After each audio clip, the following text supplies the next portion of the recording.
I've watched enough of life to know that a person's real story rarely arrives with them. It tends to follow, sometimes hours, sometimes years behind, a patient shadow stretching back to a place they'd rather forget. We all carry these ghosts. Some are quiet companions, whispering of old griefs. Others are hounds, baying on a cold trail, and you can spend a lifetime trying to stay one step ahead. Most of us run from our past. We pack a single valise with what little we can carry and buy a ticket for a place where our name means nothing, hoping the distance will be enough to starve the ghosts. But distance is a fickle thing. The world you see can feel vast and empty when you're lonely, but it becomes mighty small the moment someone starts looking for you. This is a story for anyone who has ever known that particular kind of fear. The fear of a knock on the door in a town where no one should know your name. It's about a woman named Elara Vance, who arrived in the Wyoming Territory with a secret heavy enough to break her, and the quiet man who, when her past finally came calling, simply stood on his porch and said, "Let them come." It's a story about the discovery that sanctuary isn't always a place you find, but a person who chooses to stand between you and the world, shielding you from the storm they know is coming. The train hissed to a stop, a great sighing beast releasing its hold on the small, raw town of Thornfield. Elara Vance stepped down from the carriage onto the splintered planks of the station platform, her hand tightening on the worn leather handle of her valise. It was all she had. Inside, 2 simple dresses, a book of pressed flowers her mother had kept, and a small wooden bird her father had carved, its surface worn smooth by the fretful turning of her own hands. The Wyoming wind was a different creature from the damp chill of Philadelphia. It was thin and sharp, carrying the scent of dust, pine, and something else, an immense, lonely emptiness. It bit at the exposed skin of her face and whipped the hem of her gray traveling dress against her ankles. Thornfield itself was little more than a single muddy street lined with false-fronted buildings that looked temporary, as if they might be swept away by the next strong gust. A mercantile, a saloon whose bat-wing doors swung with a sad creak, a livery stable, and not much else. There were no welcoming faces, no one holding a sign with her name. There was only a stoop-shouldered man in a station master's cap who watched her with weary eyes, as if he'd seen 100 women just like her step off that train, each carrying a hope too fragile for this hard country. She had corresponded for 3 months with a Mr. Silas Croft, a rancher who sought a wife to share his homestead. His letters were brief, practical, and devoid of poetry, which she had found reassuring. She was not looking for poetry. She was looking for a place to disappear. She approached the station master, her back straight, her chin held at an angle of composure she did not feel. "I am here to meet Mr. Silas Croft," she said, her voice steadier than she'd expected. The man, Henderson, took off his cap and worried the brim in his hands. It was a gesture of such practiced pity that the ground seemed to fall away beneath her feet. "Ma'am," he began, and she knew. She knew before he spoke another word. "I'm afraid I have some bad news. There was an accident a week ago. Mr. Croft's horse threw him." He didn't need to finish. The finality of it hung in the cold air between them. Her promised future, the small, quiet life she had pinned all her hope on, had vanished before she ever set foot in it. The station master's words were not cruel, but their administrative finality was a cruelty all its own. He was simply reporting a fact, like a delayed shipment or a change in the train schedule. Her life, neatly packed into a single valise, had become an unclaimed piece of freight. She did not weep. The discipline of the last few months, the tight control she'd exerted over every muscle and every breath, held firm. Tears were a luxury she could not afford. They were for women with somewhere to go, with someone to comfort them. She had neither. She simply nodded, a small, tight movement of her head. "I see," she said. The two words were a masterpiece of restraint, containing a universe of terror and despair she would not let him witness. "Is there a boarding house in town?" Henderson looked relieved by her practicality. "Yes, ma'am. My sister Martha runs one. Just at the end of the street. Clean beds, decent meals. I can walk you over." He was a kind man, she could see that, but his kindness felt like sand thrown against the wall of her predicament. It made a soft sound, and then fell away, useless. As he spoke, she was aware of a presence to her left. A man had been standing in the shadow of the mercantile's overhang, watching. He was tall and still, dressed in worn denim and a dusty hat that hid his eyes. He wasn't staring in a predatory way, but with a quiet, unnerving attention, as if he were measuring something. She ignored him, focusing on the immediate problem of survival. A night at the boarding house. Then what? Her money was nearly gone, spent on the ticket that had brought her to this dead end. She could try to find work, perhaps as a seamstress or a cook, but in a town this small, such positions would be few and filled by women who belonged here. She was an outsider, a ghost before her time. Henderson gestured toward the end of the street.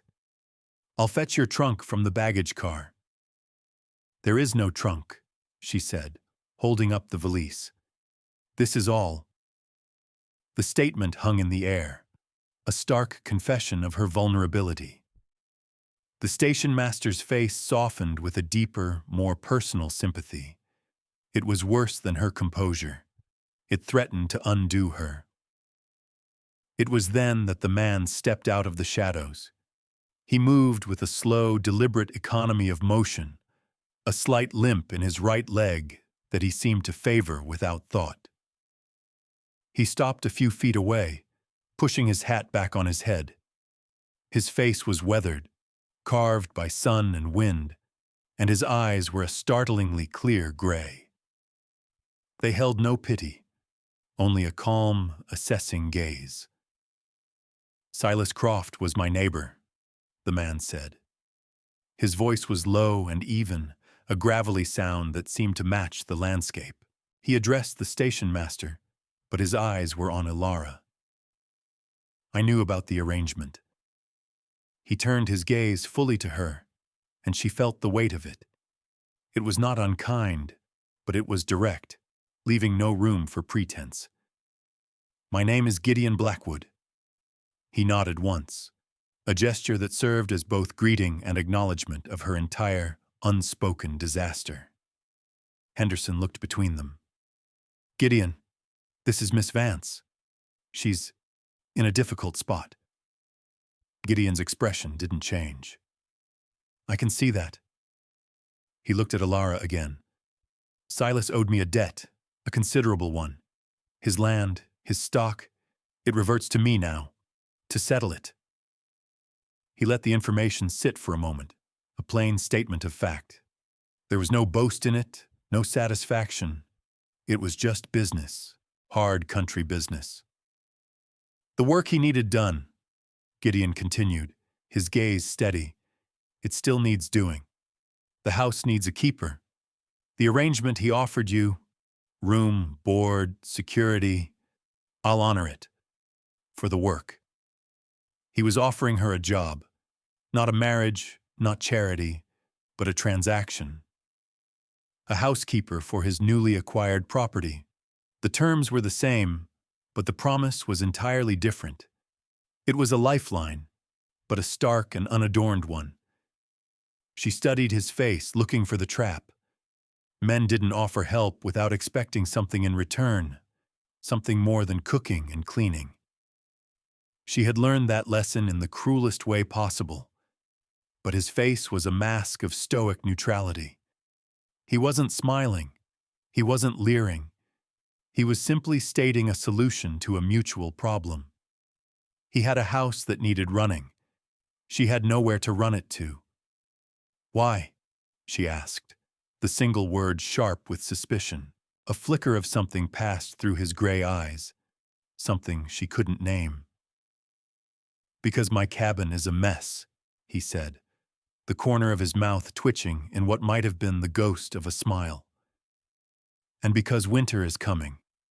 No woman should face a Wyoming winter alone and unprepared." He looked at her valise. "You travel light, Miss Vance. That tells me you're either running from something or you have nothing to run back to. Either way, my offer stands. It's a fair wage for fair work. Nothing more." His plain speaking was a balm. He wasn't asking about her past. He seemed utterly incurious. That, more than anything, was the gift. The chance to be no one from nowhere. Just a woman who kept a house. Ilara stood on the dusty platform, the cold wind pulling at her skirts, and weighed her options. On one side was the boarding house. A few nights of charity followed by the slow, grinding humiliation of seeking work where there was none. On the other was this man, Gideon Blackwood, a complete stranger with a quiet intensity and a limp, offering her a roof over her head in exchange for the very duties she had already agreed to perform. It was a choice between a slow failure and a dangerous gamble. She looked at his hands. They were large, calloused, and capable. They rested easily at his sides. They were not the soft, predatory hands of the man she'd fled from. They were the hands of a man who worked. "The terms," she said, her voice low but firm, wanting everything clear, everything spoken. "Room and board, and a small wage, for housekeeping duties only." He met her gaze without flinching. "For housekeeping duties only," he confirmed, his voice a low rumble. "You'll have your own room, your own privacy. My word on it." In that moment, she believed him. Perhaps it was desperation, but she felt a strange sense of certainty. This man dealt in truths as rough and unvarnished as the landscape around them. She gave a single, decisive nod. "I accept." Gideon simply picked up her valise as if the matter was settled, which it was. He led her to a wagon hitched outside the mercantile, its bed loaded with sacks of flour and other supplies. The journey to his ranch was made in near silence. The town of Thornfield fell away behind them, and the vast rolling prairie opened up, a sea of brown grass under an endless sky. The silence wasn't uncomfortable. It was solid, a thing with weight and substance, like the land itself. After an hour, he pointed to a line of cottonwoods in the distance. "That's the creek. My place is just beyond." The ranch was not a grand affair. A small, sturdy-looking cabin of hewn logs sat beside a larger, well-maintained barn. A corral held a few horses who watched their approach with mild interest. The place felt isolated, stark, but also deeply rooted. It was a place built to endure. He pulled the wagon to a halt and helped her down. He carried her valise to the cabin door and pushed it open. The inside was sparse, masculine, and smelled faintly of wood smoke, leather, and coffee. A large stone fireplace dominated one wall. A rough-hewn table and 2 chairs stood in the center of the main room. "Your room is through there," he said, gesturing to a closed door. "It's small, but it's warm." He set her bag down just inside the threshold. "The kitchen is yours to manage. The house is your domain. I'm out from sunup to sundown. I'll not be underfoot." He turned to leave, then paused in the doorway. "Welcome to your new home, Miss Vance." The words were formal, but they landed with a strange resonance. She stepped into her room. It was exactly as he'd described, small, clean, and bare, containing only a narrow bed with a patched quilt, a small dresser, and a single window. She walked over to the dresser and opened her valise. From it, she took the small wooden bird and set it on the rough wooden surface. Its silent, carved presence was the only piece of her old life she had allowed to follow her. It looked small and out of place, a fragile thing in a hard world. The days settled into a rhythm, as quiet and steady as a slow-moving river. Ilara rose in the dark, before Gideon, and coaxed the embers in the stove back to life. The smell of coffee and frying bacon would fill the small cabin, a domestic scent that felt like an intrusion at first, and then, slowly, like an anchor. She learned the geography of Gideon's silence. It was not an empty thing, but a space he inhabited comfortably. She learned to read the set of his shoulders when he came in at dusk, to know whether the day had been hard or merely long. He, in turn, began to exist within the quiet order she created. He was a man of deeply ingrained habits. He left a pail of fresh, warm milk on the porch for her every morning after his first chores. He kept the wood box next to the stove filled to overflowing, the logs split to a size her hands could easily manage, so she never had to venture into the cold for fuel. And he never, not once, picked up his fork at the supper table until she was seated across from him. These were not grand gestures. They were small, consistent acts of consideration, unspoken and unacknowledged, that began to weave a delicate, invisible thread between them. She found a rhythm in her work. She scrubbed the floors until the planks shone. She mended the tears in his work shirts with neat, almost invisible stitches. She found a small patch of earth near the cabin that got good sun, and using seeds she'd carefully packed, began to plan a small herb garden for the spring. She baked bread twice a week, and the warm, yeasty smell became the smell of the house. One afternoon, while cleaning, she found a small, locked wooden box on the high shelf of his room. She ran her dust cloth over it and left it where it was. It was part of his silence, and she respected its borders. He, too, noticed the changes she brought. He never commented on the jar of wildflowers she placed on the table, or the way the windows were suddenly clean enough to let in the pale afternoon light without a scrim of dust. But she saw his eyes linger on them. One evening, he came in from the barn, his limp more pronounced than usual. He tracked mud across the floor she had just cleaned.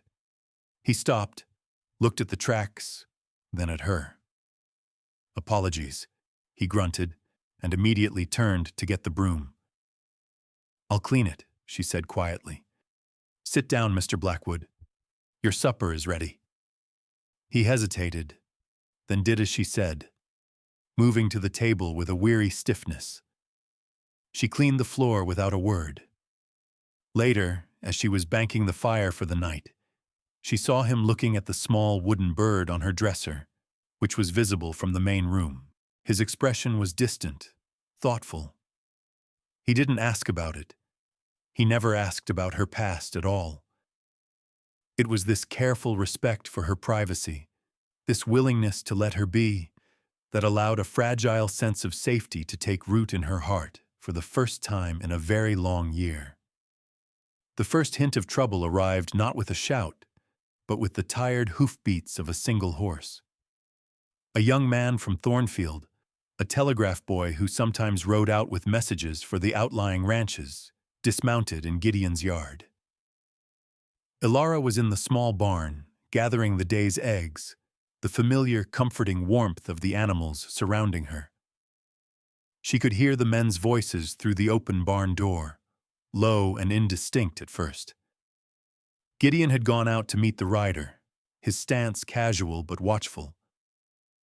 "Sheriff Cobb got a wire," the boy said, his voice carrying on the crisp air. "From back east, U.S. Marshal's office." Ilara froze. her hand hovering over a warm brown egg in the nesting box. Back east. The words were a tolling bell. "Looking for a woman?" The rider continued, oblivious to the pair of ears listening from the barn. "Came through on the train about a month back. Warrant out of Philadelphia." Philadelphia. The name was a physical blow. The small barn, her sanctuary, suddenly felt like a trap. The air grew thin.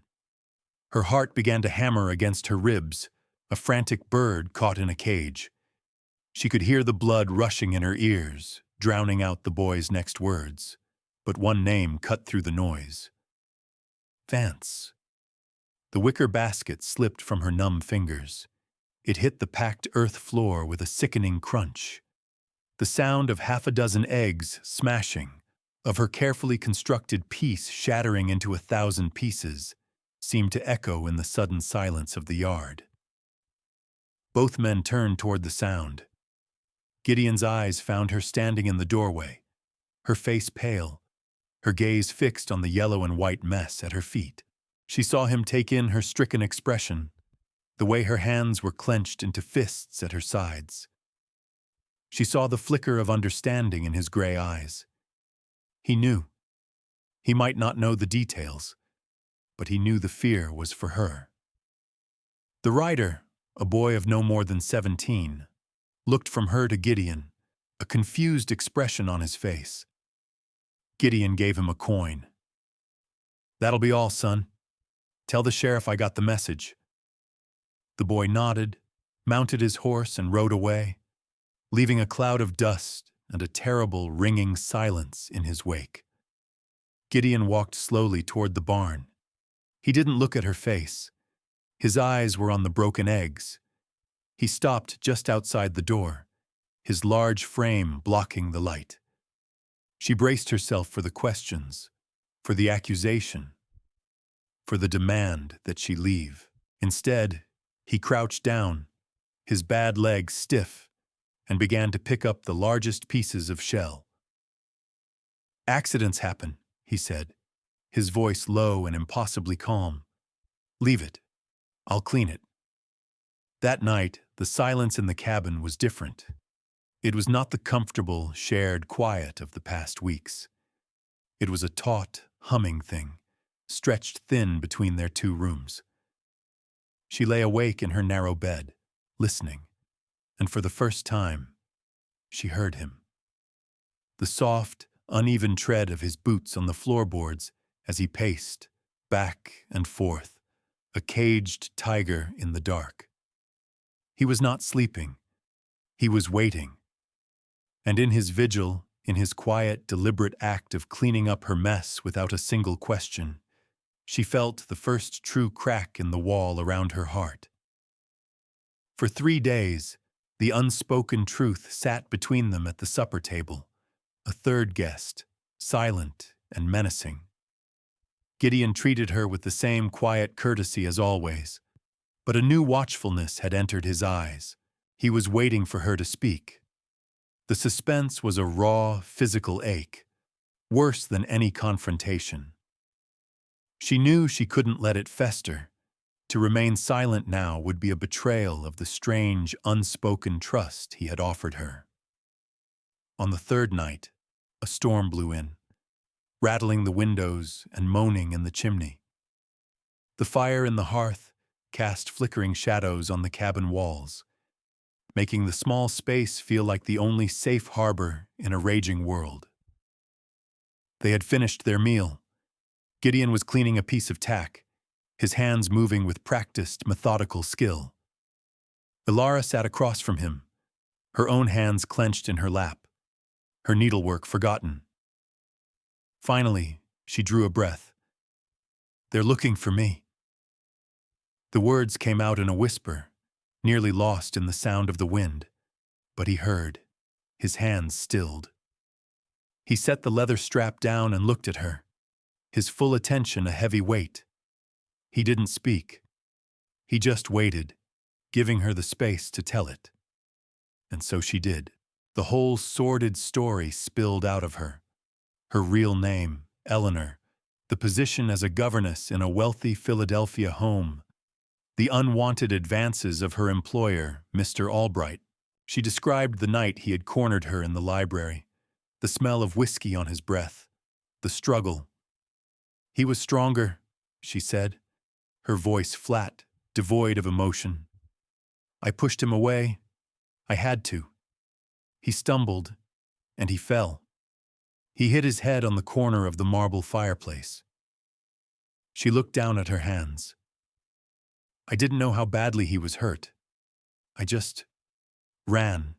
His wife, his family, they are powerful people. They would never believe me. It was easier to accuse me of assault, of stealing the jewelry they claimed was missing, than to admit the truth about him. She had taken what little money she had and fled west, changing her first name, hoping to bury Eleanor Vance forever. I never stole anything, she finished, her voice thick with unshed tears. And I never meant to harm him. But the law won't see it that way. She finally dared to look at him, expecting to see disgust or anger or fear. She was ready for him to tell her to pack her valise. Instead, his expression was unreadable, his face a mask carved from shadow and firelight. After a long, heavy silence, he spoke. Some pasts don't stay buried, he said, his voice a low rasp. They just wait. He leaned forward, the firelight catching the old, tired lines around his eyes. This limp, he said, touching his right leg. I got this from a Pinkerton's bullet. My family had a farm back in Missouri. Good land. The railroad wanted it. They tried to force us out, but my father, he was a proud man. He told her of the fight, the violent eviction, the way the railroad baron had bought the law. His father and older brother were killed in the standoff. Gideon, young and wild with grief, had fought back. He was branded an outlaw, a troublemaker, a name to be feared. I came here to disappear, same as you, he said. Built this place with my own hands. Blackwood is my name, but for 10 years I went by another. I thought I had outrun it. He looked into the fire, his gaze distant. Truth is, you never outrun it. You just have to find a piece of ground you're willing to stand on and defend. He looked back at her, and for the first time, she felt she was truly seeing the man himself, not just the quiet rancher. She was seeing the survivor. You're not the only one in this room with a ghost, Ilara. The next morning broke clear and cold, the storm having scrubbed the sky to a pale, brittle blue. The reprieve felt like a mockery. As Ilara was clearing the breakfast dishes, Gideon, who had been standing on the porch staring out at the horizon, spoke without turning around. Riders coming. His voice was flat, devoid of surprise. It was the voice of a man who had been expecting this moment his entire life. Ilara's hands froze in the soapy water. She dried them on her apron and went to the doorway to stand behind him. In the far distance, a small black speck, a buggy, was crawling toward them, kicking up a tail of dust. It was too far to make out the occupants, but they both knew. The law had arrived. A cold dread, sharp and absolute, settled in her stomach. She turned and went to her room, her movements stiff and automatic. She pulled her valise from under the bed. There was nowhere left to run, but the instinct was too powerful to ignore. She would not bring this down on him. She owed him that much. She walked back to the main room, valise in hand, just as he stepped back inside. I won't have them find me here, she said, her voice trembling slightly. I won't bring this trouble to your door, Gideon. He looked at her, then at the bag in her hand. For a moment, she thought he would nod, that he would let her go. Instead, he reached out and took the valise from her grasp. He set it down gently by the door, an act of quiet finality. Then he turned and took the rifle from the pegs above the mantelpiece. He didn't check if it was loaded. He knew it was. "This became my door the day I told you that you had a home here," he said, his voice low and steady. He walked back out to the porch, the rifle held loosely in one hand, and stood by the railing, waiting. He was not aiming the weapon. It was simply there, a statement of intent. Ilara stood in the doorway behind him, a silent sentinel, her heart a wild, frantic drum against her ribs. The buggy drew closer, finally pulling into the yard. Two men? One was the sheriff from Thornfield, a man named Cobb with a weary face and a drooping mustache. The other was a stranger, dressed in a city suit that looked out of place here, his face hard and impatient. He was the lawman from the east. Sheriff Cobb climbed down, his movements reluctant. "Gideon," he said, his voice strained. He nodded toward the other man. "This is Marshal Hayes. He has a warrant for a woman named Eleanor Vance." Gideon didn't move a muscle. He stared at the marshal, his gray eyes as cold and hard as river stones. "There's no one here by that name." Marshal Hayes scoffed, stepping forward. "Don't play games, Blackwood. We have a description. About her age, her height. We know she arrived on the train last month under an alias." Gideon's head turned just enough to look back at Ilara, his eyes meeting hers for a fraction of a second. Then he looked back at the marshal. His voice was not loud, but it carried across the yard with the force of a thrown stone. "This is Ilara Blackwood," he said. "My wife." The world stopped. He had not asked. He had not consulted her. He had declared it as a fact, an unbreakable shield. "She's been my wife since the day she arrived. Now, unless you have a warrant for Mrs. Blackwood, you're on private land." The marshal stared, his mouth agape. Sheriff Cobb shifted his feet, looking anywhere but at Gideon. He was a local man. He knew Gideon Blackwood's word was his bond, and he knew that look in his eyes. It was the look of a man standing on the one piece of ground he would die for. After a tense, silent standoff, the marshal, faced with no proof and the unyielding presence of a man who would clearly not be moved, finally conceded defeat. He spat on the ground, turned, and climbed back into the buggy. They rode away, defeated by a truth spoken into existence in a moment of sheer will. The dust settled. The silence of the prairie rushed back in. Gideon turned to face her. The hardness in his face had softened, replaced by a deep, quiet vulnerability.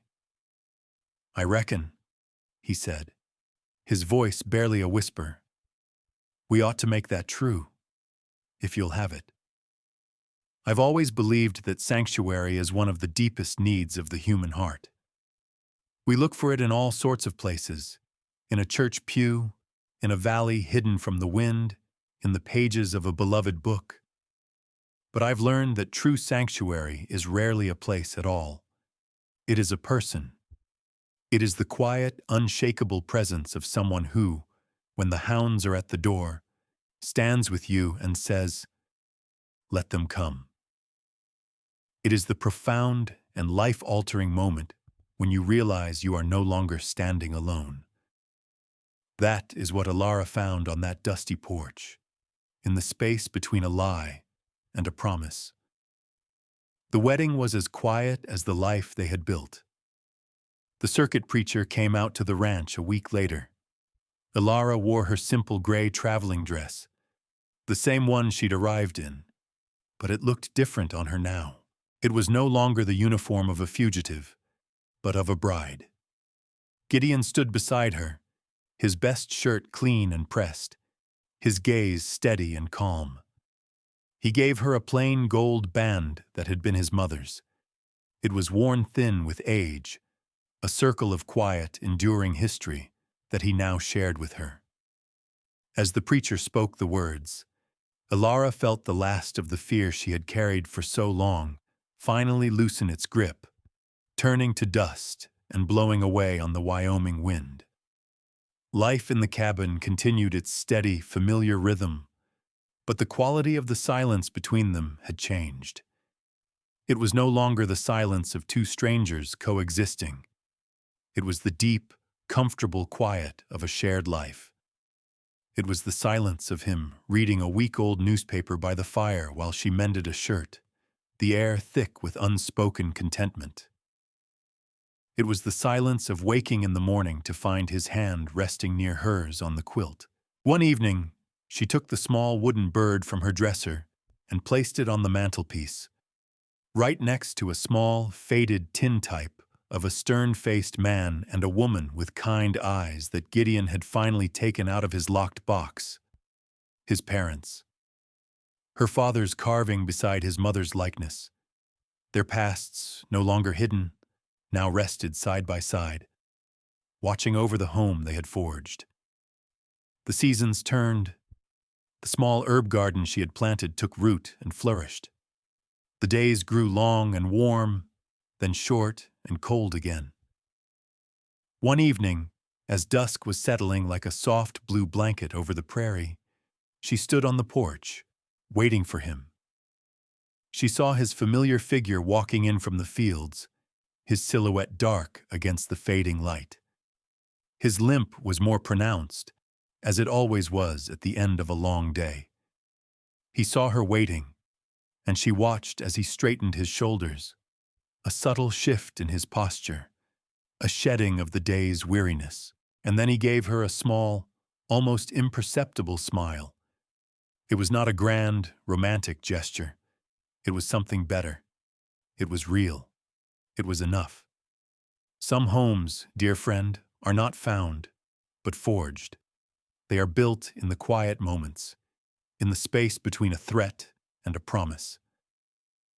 They are built with small, daily acts of care, until one day you look up and realize you are standing on sacred ground. If you've ever found a safe harbor in an unlikely soul, a person who became your home, I hope you'll tell me your story in the comments. And if this story found a place in your heart, please subscribe. May you always, always find someone who stands on the porch and waits for you to come home.